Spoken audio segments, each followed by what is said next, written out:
I think that this is by far the most random, unnecessary, and nonsensical episode we've had in a good while. Literally nothing of any worth or importance happened. Sure, Dot was able to show even more evidence of just how far she's come from the beginning of the series until now. Just how much she's grown as a character. Other than this episode really had no real value to speak of. Was it funny? Sure. Was getting to see another one of my favorite Gen 9 Pokémon in Horizons cool? Definitely. Was getting to see Larry and Sidian again nice? Absolutely. Even if they barely got to do anything. Larry especially. Can any of this save this episode from being just whatever though? No, not really. But they certainly do help it, saving it from being a complete waste of time.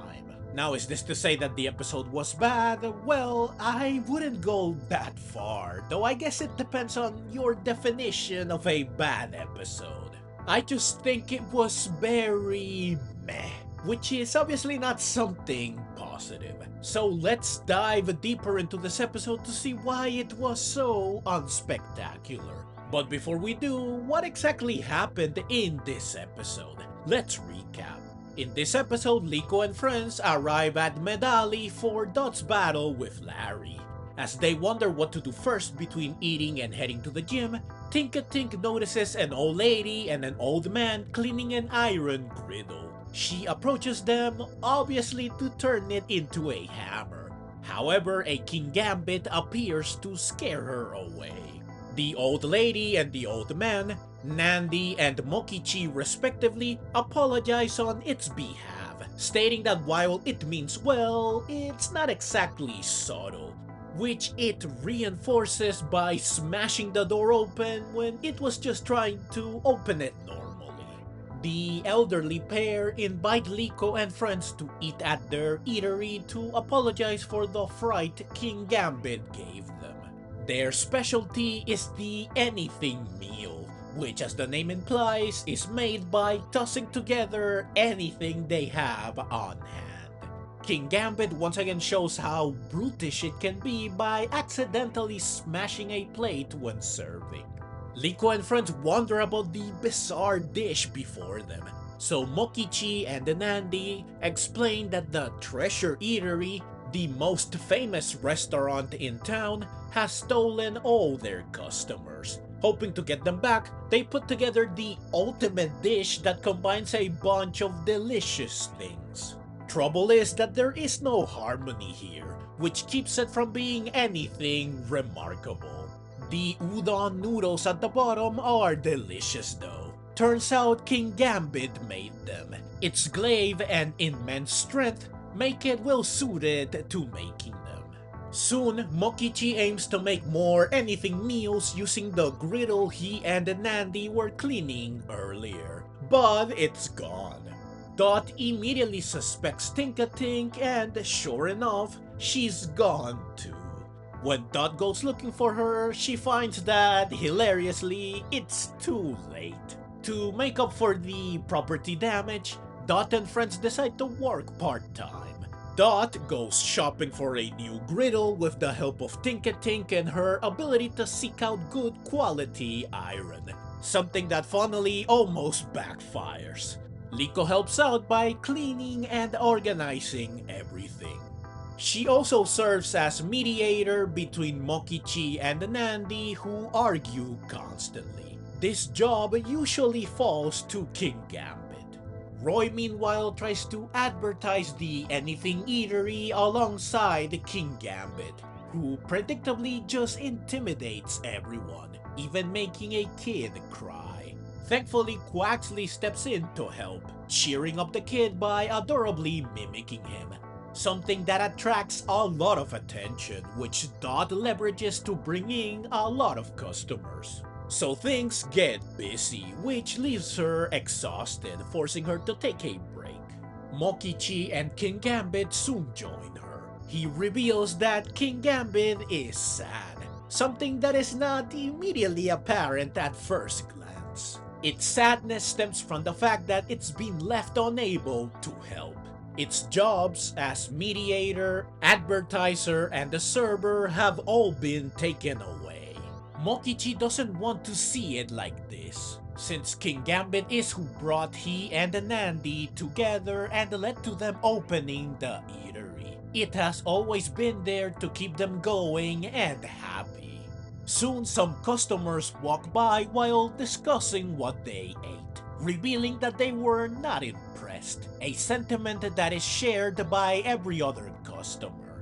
Dot explains that since the anything meal does not have a single focal point that stands out, it fails to leave an impression.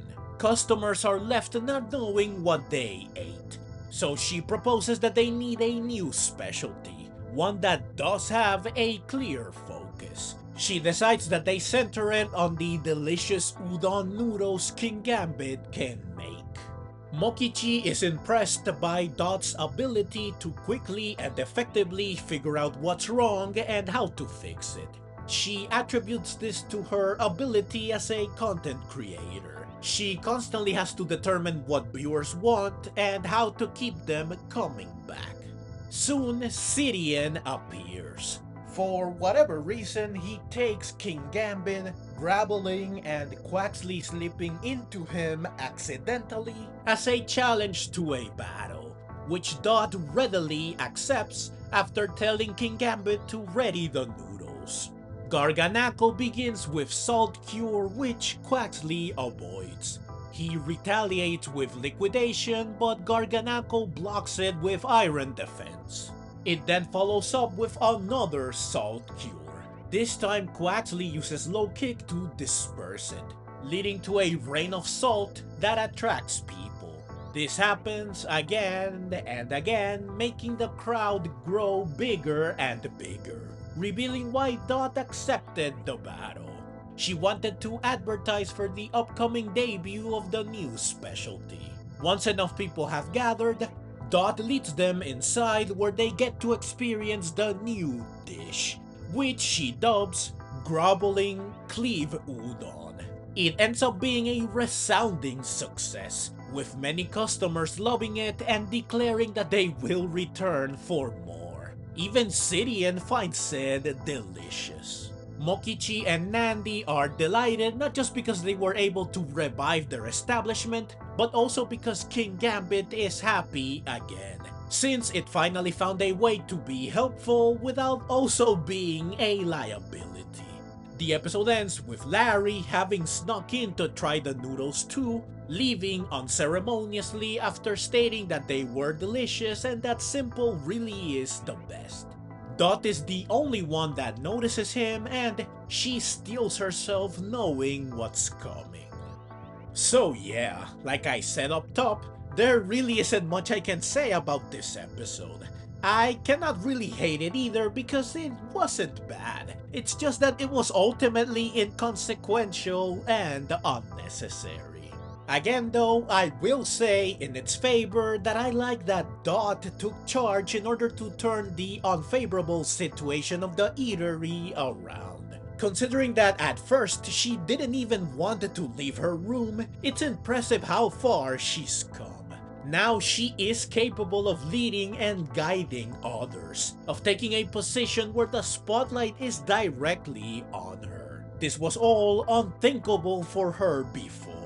But look at her now. Her development has truly been magnificent and this episode is further proof of it, which is especially significant considering that she will have to put said growth to the test in the next episode. So this episode wasn't completely without any value.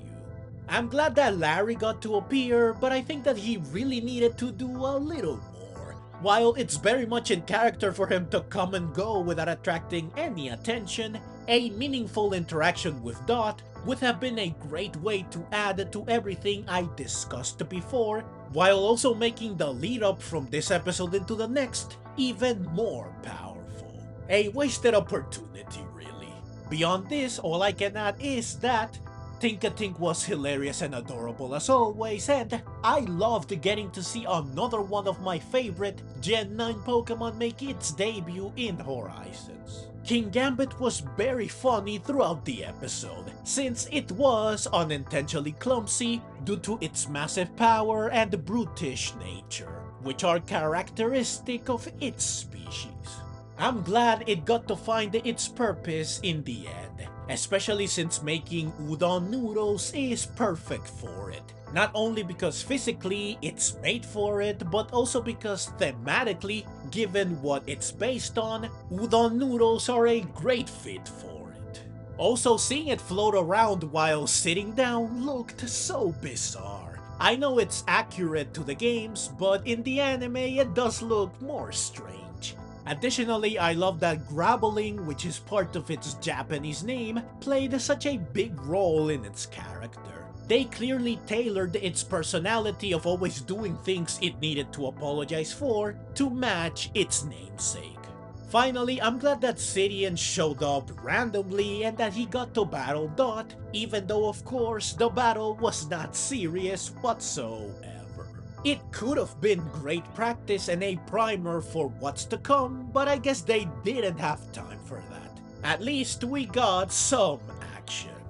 So yeah, overall this episode was okay. While random, nonsensical, and unnecessary, at least it was funny, it allowed Kingambit to shine, and it gave Dot a chance to show off her marvelous growth. Could it have been better? Sure, but considering the episodes preceding it and the ones coming after it, I suppose I can let such a lackluster showing slide. We have been eating good thus far, and we will continue to do so soon. One bad meal isn't going to cause us any long-term damage. But that's the review and the video. Please let me know what you think of this episode in the comments below, and click on the links on screen now to see my reviews of the previous 3 episodes. I will see you over there. Thank you so very much for watching.